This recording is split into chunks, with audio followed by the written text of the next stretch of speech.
If you've ever felt like the world is drifting further into a cold and alien place, if you lie awake at night wondering how you can truly help, not just shout into the storm, then these words are meant for you.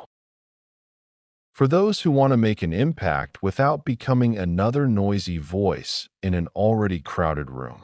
For those who sense that the way we're trying to fix the world right now is quietly making it worse. Here's the uncomfortable truth that Carl Jung kept pointing to.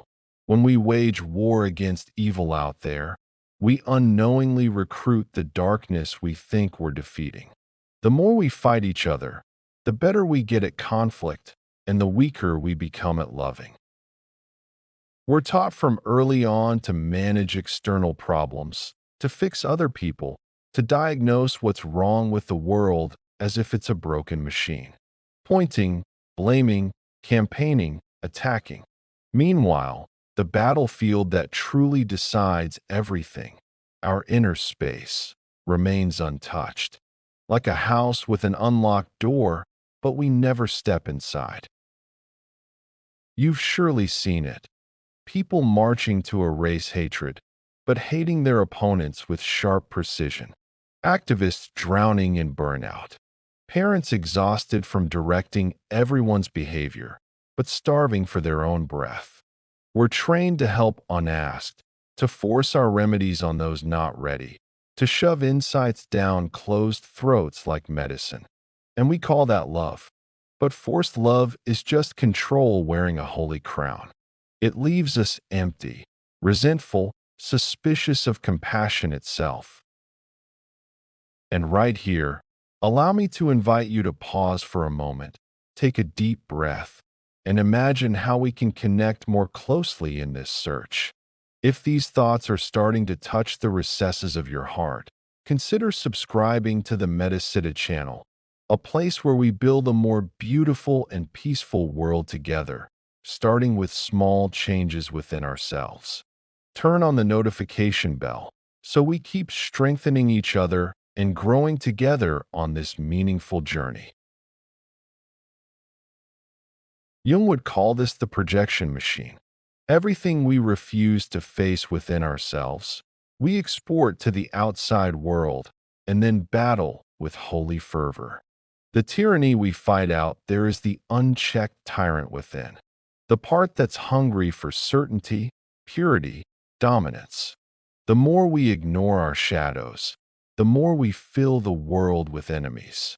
The result is predictable: more noise, more absolute convictions, more victims, and a deeper soul hunger.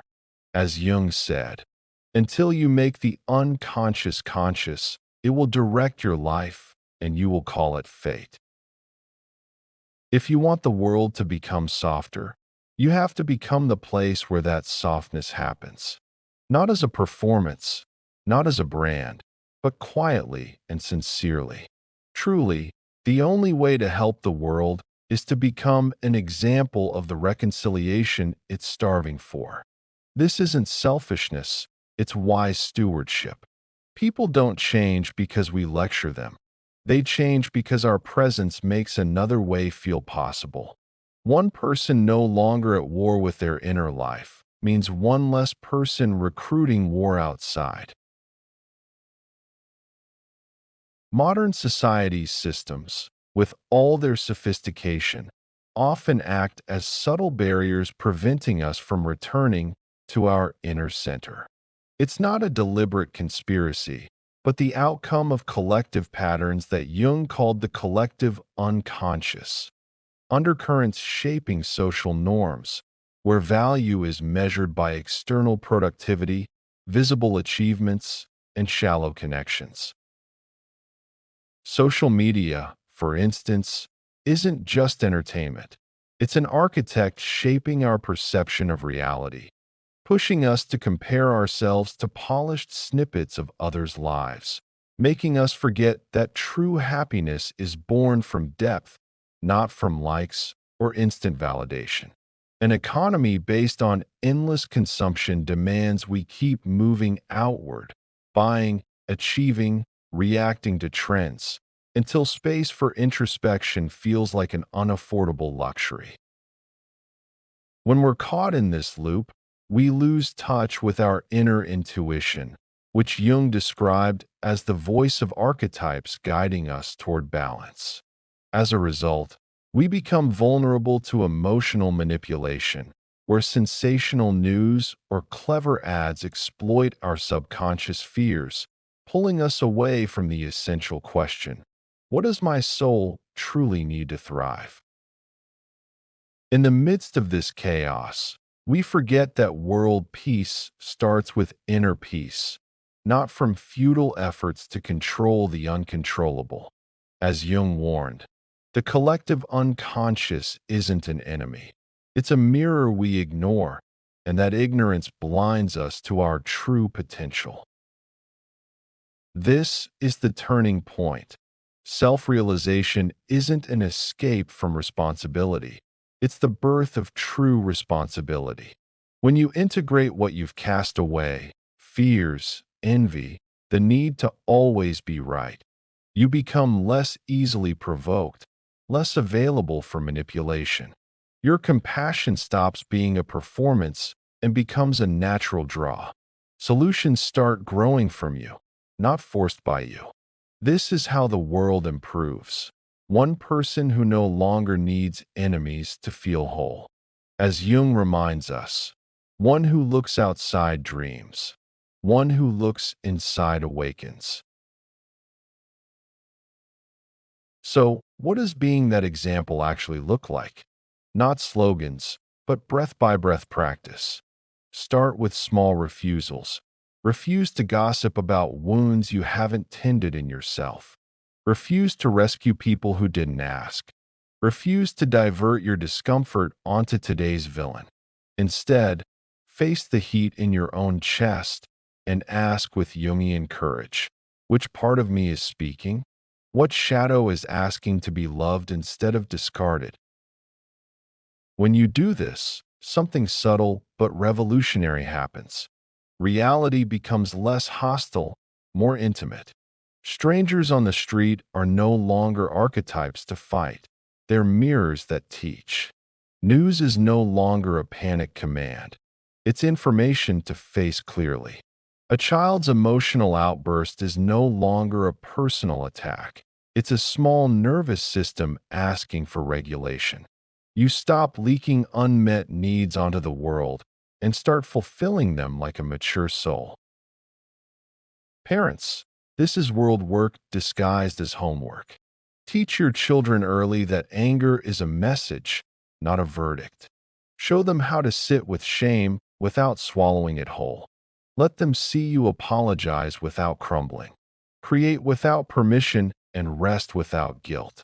Help them name their inner weather so they don't grow up diverting storms onto others. A child allowed to integrate their shadow doesn't need to build enemies to feel strong. That's how the cycle breaks quietly in kitchens and car rides, through language and example. Culture will say there's no time for this, that urgency is a virtue. But the soul doesn't move on panic time. It moves on presence time. You won't miss life by tending it. You miss it by running past it. And here's the paradox. When you stop running, your real contributions grow. Creativity returns. Humor returns. Energy no longer leaks into fights, but is available for art, service, discovery, repair. A fulfilled person has nothing left to project, but everything to give. The concept of wholeness in Jung's thought isn't a static achievement, but a dynamic journey toward harmony between light and dark within, where we learn to embrace contradictions as sources of strength, not conflict. It's an invitation to build a genuine relationship with the parts of ourselves we've seen as threats, like deep doubts, hidden ambitions, or unacknowledged vulnerabilities, so they no longer erupt as uncontrolled surges in our interactions with the world. When we befriend this darkness, We open the door to creative energy that's been locked away, allowing us to respond to life's challenges with natural flexibility, not defensive rigidity.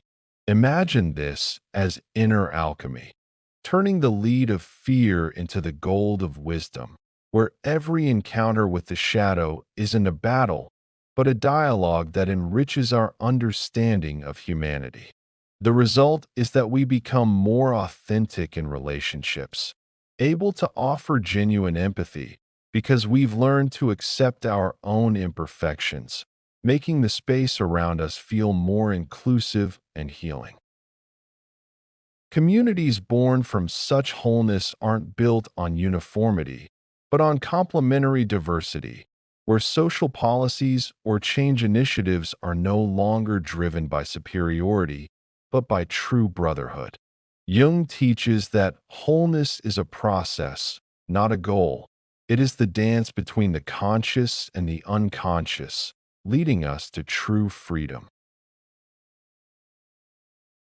At its essence, fixing the world isn't about external wars, but inner reconciliation, from shadow projections to daily practices of becoming an example of wholeness. This isn't escape, but true responsibility, where your presence makes change possible without force. Jung reminds us that world change starts with self-awareness, not blame. If this touches your heart, share your similar story or related insight in the comments. Let's learn from and inspire each other.